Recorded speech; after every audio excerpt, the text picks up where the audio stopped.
अब चलते हैं आज के दिन की सबसे विशेष बात। आज मार्गशीर्ष कृष्ण पक्ष की पंचमी तिथि और शनिवार का दिन।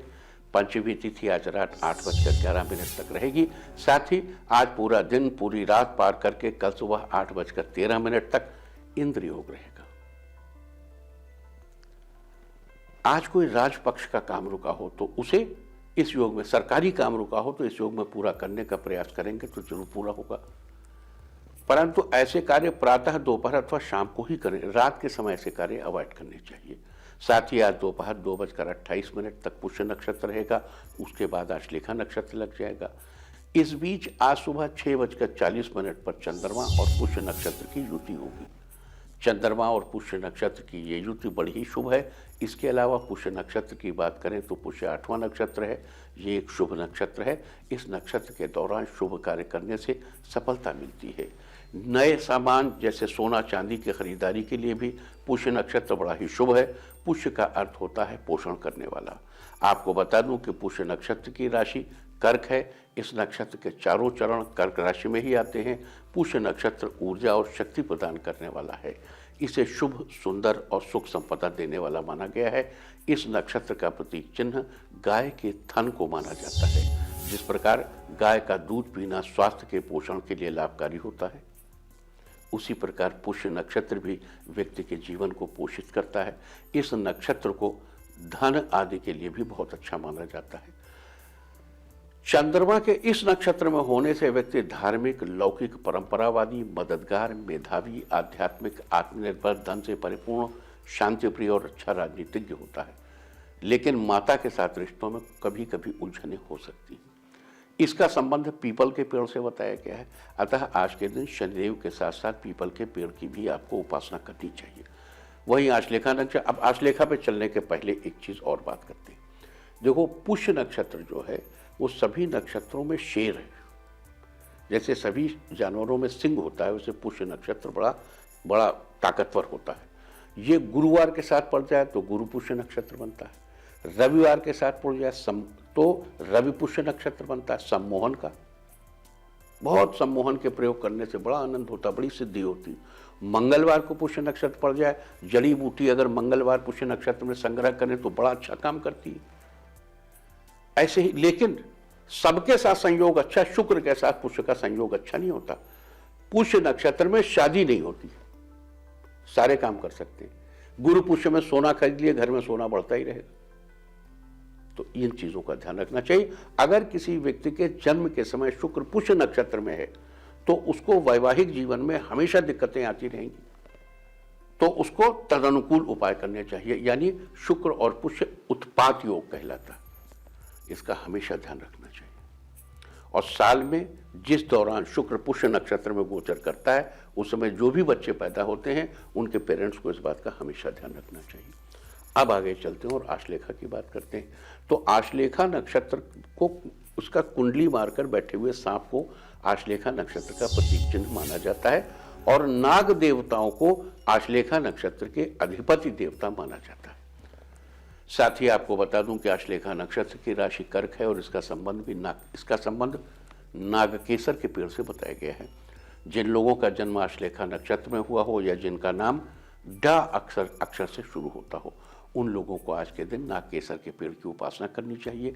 साथ ही आज के दिन आपको इस बात का ख्याल रखना चाहिए कि आप नागकेसर के पेड़, उसके फूल, पत्तियों या लकड़ी को किसी भी प्रकार का नुकसान न पहुंचाएं। तो ये थी आज इंद्र योग, पुष्य नक्षत्र और आश्लेषा नक्षत्र की चर्चा। और अब बात करते हैं आज के दिन और चंद्र पुष्य युति में किए जाने वाले उपायों की चर्चा। यहाँ एक महत्वपूर्ण बात बता दूं कि आज की ग्रह नक्षत्र स्थिति के अनुसार सभी लोग ये उपाय करके लाभ उठा सकते हैं। तो आइए चर्चा शुरू करते हैं आज के दिन किए जाने वाले उपायों की।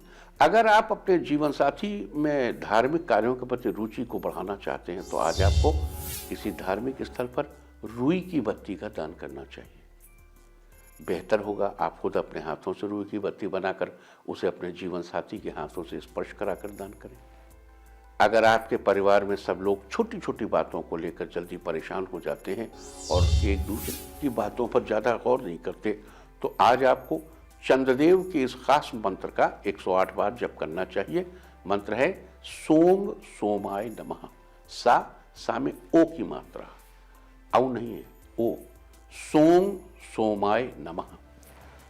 अगर भाई बहनों के साथ आपके रिश्ते बहुत अच्छे नहीं रह गए हैं और आप अपने रिश्तों को फिर से ठीक करना चाहते हैं, तो बहन के साथ रिश्तों को ठीक करने के लिए आज आपको 5 पीले रंग की कौड़ियाँ लेनी चाहिए और अब उन कौड़ियों को एक स्थान पर इकट्ठा करके जलाना चाहिए। बाद में कौड़ियाँ जलने से बची हुई राख को बहते पानी में बहा सकते हैं। अगर आप अपने अंदर आध्यात्मिक शक्तियों को बढ़ाना चाहते हैं तो आज आपको चंद्रदेव के इस मंत्र का 5 माला यानी 540 बार जप करना चाहिए। मंत्र है ओम श्रांग श्रीं श्रौं सह चंद्रमसे नमः। अगर आप चाहते हैं कि घर परिवार और आसपास के सब लोग आपके कार्यों में मददगार साबित हों, तो आज आपको अपनी माँ या मौसी को सफेद रंग का तौलिया भेंट करना चाहिए और उनका आशीर्वाद लेना चाहिए। अगर आप अपना स्वास्थ्य बेहतर बनाए रखना चाहते हैं तो आज आपको गाय माता का आशीर्वाद लेना चाहिए और रोटी पर दूध चावल से बनी खीर रखकर गाय को खिलानी चाहिए। अगर आपका मूड कुछ उखड़ा उखड़ा सा रहता है, आप मानसिक रूप से परेशान रहते हैं, तो आज आपको 2 मुखी रुद्राक्ष लेकर धागे में पिरोकर गले में धारण करना चाहिए। अगर आपकी संतान अपना खुद का कोई बिजनेस खोलना चाहती है या आप उसका बिजनेस खुलवाना चाहते हैं लेकिन इसमें बिजनेस की इतनी समझ नहीं है, तो अपनी संतान के अंदर वो समझ डेवलप करने के लिए आज आपको साफ शुद्ध मिट्टी लेनी चाहिए। अब उस मिट्टी को पानी की सहायता से गढ़ा करके उससे 27 छोटी छोटी गोलियां बनाइए, उन्हें अच्छे से सुखा लीजिए। अब उन गोलियों को आज से लेकर अगले 27 दिनों तक एक एक करके अपनी संतान के हाथों से किसी मंदिर में रखवा दीजिए। अगर आपके दाम्पत्य संबंधों में किसी न किसी बात को लेकर तनाव बना रहता है तो आज आपको चांदी का चंद्रमा धारण करना चाहिए। अगर संभव हो तो अपने जीवन साथी को भी धारण करवाएं। अगर आपके जीवन में किसी तरह की कठिन परिस्थिति चल रही है तो उस कठिन परिस्थिति से बाहर निकलने के लिए आज आपको सुबह स्नान आदि के बाद नागकेसर के पेड़ या पौधे को प्रणाम करना चाहिए, साथ ही उसकी जड़ में जल चढ़ाना चाहिए। लेकिन अगर आपको नागकेसर का पेड़ न मिले तो इंटरनेट से नागकेसर की फोटो डाउनलोड करके उसी के दर्शन कर लें। यहाँ ध्यान रहे, फोटो में नागकेसर के पेड़ पर अगर फूल होंगे तो ज़्यादा अच्छा होगा, यानी पेड़ हरा भरा होना चाहिए। अगर हो तो अच्छा, नहीं तो आप ऐसे कर लीजिए। अगर आप अपने घर में सुख समृद्धि बढ़ाना चाहते हैं तो आज आपको पंसारी की दुकान से नागकेसर का एक फूल लेना चाहिए और उसे अपने घर के मंदिर में रखना चाहिए। उसकी विधि पूर्वक पूजा करनी चाहिए और मंत्र जाप करना चाहिए। या देवी सर्वभूतेषु शक्ति रूपेण संस्थिता नमस्तस्यै नमस्तस्यै नमस्तस्यै नमो नमः। इसके बाद पूजा के बाद उस फूल को एक कपड़े में लपेट कर अपनी तिजोरी में रख लें, लाभ होगा। अगर आप अपने पारिवारिक रिश्तों से नाराजगी को दूर करना चाहते हैं और रिश्तों को बेहतर करना चाहते हैं तो आज आपको अपने भोजन में से एक रोटी निकालकर अलग रखनी चाहिए और उसके 3 हिस्से करने चाहिए। अब उन 3 हिस्सों में से एक हिस्सा गाय को खिला दें, एक हिस्सा कौवे को डाल दें और एक हिस्सा कुत्ते को खाने के लिए दें, तो इससे आपको निश्चित रूप से लाभ होगा। तो ये सारी चर्चा थी आज मुख्यतः चंद्र पुष्य युति के बारे में। आज के दिन चंद्र पुष्य युति में आपको कौन से खास उपाय करने चाहिए, आज हमने इसकी चर्चा की है। उम्मीद है कि आप इन उपायों को अपनाकर फायदा जरूर उठाएंगे।